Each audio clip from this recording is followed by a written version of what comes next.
Assise au bar, mes pensées sont braquées sur une seule personne. Elle, la fille dont je ne connais le nom. Elle m'obnubile. Concentrée, je fais tourner de manière machinale mon breuvage, ne faisant attention à ce qu'il se passe autour de moi. Malgré mon entraînement, je n'entends pas venir la femme qui s'installe à mes côtés. « Ton meilleur breuvage pour moi et madame, mon cher. » Je la regarde. Elle paraît assez âgée. Son visage est marqué par les traces que seul le temps laisse.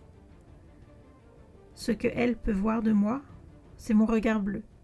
Le reste de mon visage est dissimulé sous ma capuche que je ne quitte jamais. Je l'interroge. « Et en quel honneur ce verre ? » « Vous m'aviez l'air en difficulté dans vos pensées, j'ai donc pensé que cela vous ferait du bien, dit-elle. Je prends mon verre et le finis cul sec, avant de prendre celui tenu par le tavernier. « Merci. Mais si tu me disais ce que tu me veux réellement ?» Elle soupire. Puis commence son histoire.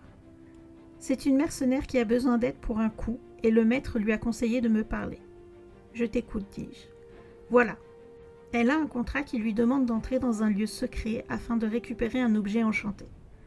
Cependant, le lieu est bien gardé et l'objet en question encore mieux gardé. Je lui explique que je ne suis pas une voleuse. Puis, qu'est-ce que j'y gagne ?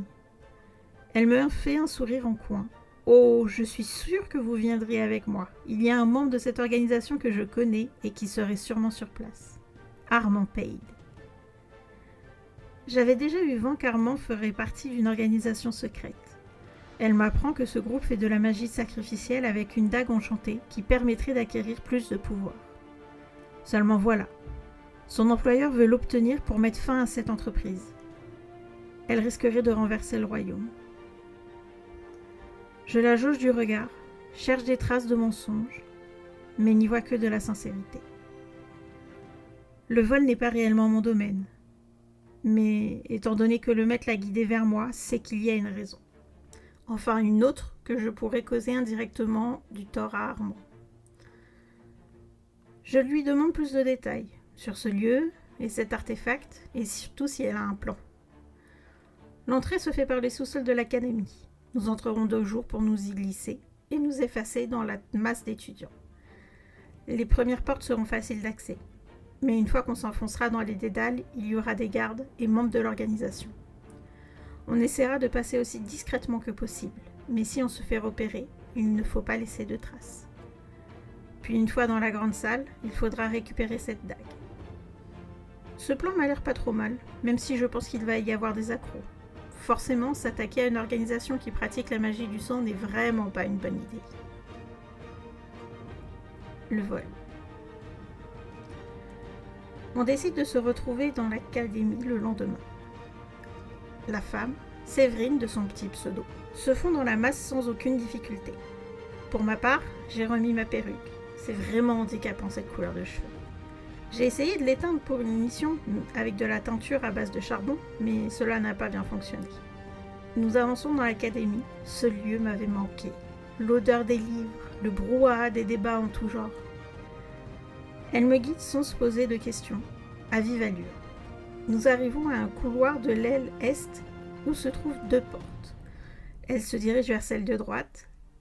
Elle est ouverte. Derrière se cache un long escalier qui descend dans la pénombre. Le descendre est assez difficile. Le colimaçon est très serré. Heureusement que nous sommes toutes 2 de petite taille et fines. Une fois arrivés vers la fin de l'escalier, nous entendons du bruit. En bas se trouve un groupe de personnes. De ce qu'on peut voir, ils sont habillés dans une sorte de toge violette, en train de discuter. Séverine me fait signe de faire demi-tour. Malheureusement, nous entendons des bruits de pas derrière nous. Quelqu'un arrive. La mission. J'attrape l'une de mes dagues et me prépare au combat. Alors que j'entreaperçois les pieds de l'homme, je l'attrape et plante ma dague en plein cœur tout en le maintenant et le faire descendre tout en douceur pour que les personnes d'en bas ne nous entendent pas. Mais ça ne s'est pas tout à fait passé comme ça. L'homme, inerte, me glisse d'entre les mains et tombe en entraînant Séverine avec lui. Je reste dans mon coin, je m'en veux particulièrement. En bas, j'entends des bruits de chute, puis des personnes criant « Alerte à l'intrus !» Puis vient un combat. Des coups sont donnés, Des gémissements résonnent dans le couloir. Au moins Séverine est vivante. Je commence à descendre pour lui venir en aide, et d'un coup, je l'entends insulter les hommes avec elle.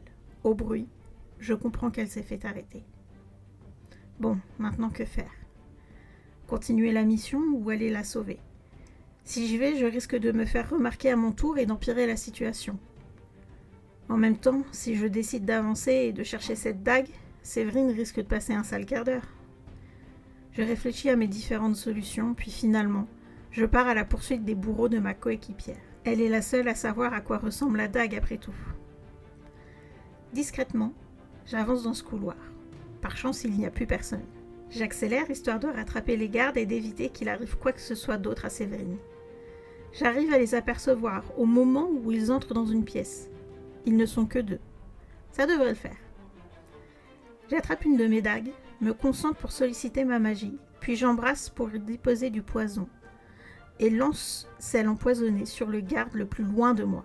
Séverine, ayant vu ma dague se planter, se bat contre le deuxième homme, qu'elle met rapidement à terre et tue avec une courte épée, avec aisance. Nous regardons autour de nous.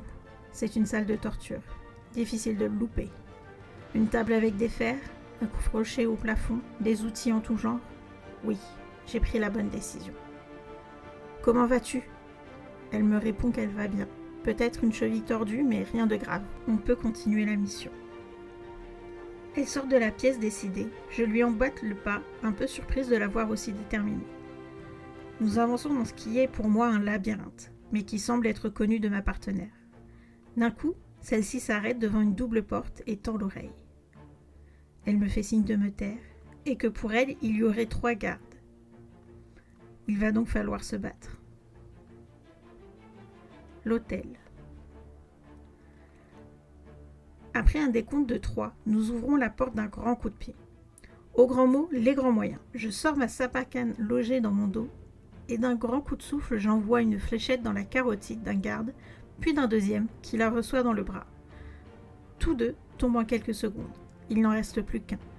Il tient une dague au-dessus de sa tête. Devant lui, un autel, sur lequel est couchée une forme humaine. De ma position, je ne peux voir si c'est un homme ou une femme. Alors que Séverine lance une dague, l'homme abat la dague en plein cœur de la personne sur l'autel. Nous entendons un râle, puis du sang coule le long. L'homme, encore debout, s'effondre sur le sol, la dague de Séverine plantée dans le thorax, ne respirant qu'à peine. Je m'approche, je vérifie s'il a toujours un pouls. Oui. Je prends la dague qu'il avait dans les mains et la fais glisser à même le sol vers Séverine, qui semble stoïque. L'homme rendant son dernier souffle, je fais un peu plus attention à Séverine. Elle n'est pas stoïque, mais choquée. C'est un enfant sur l'autel.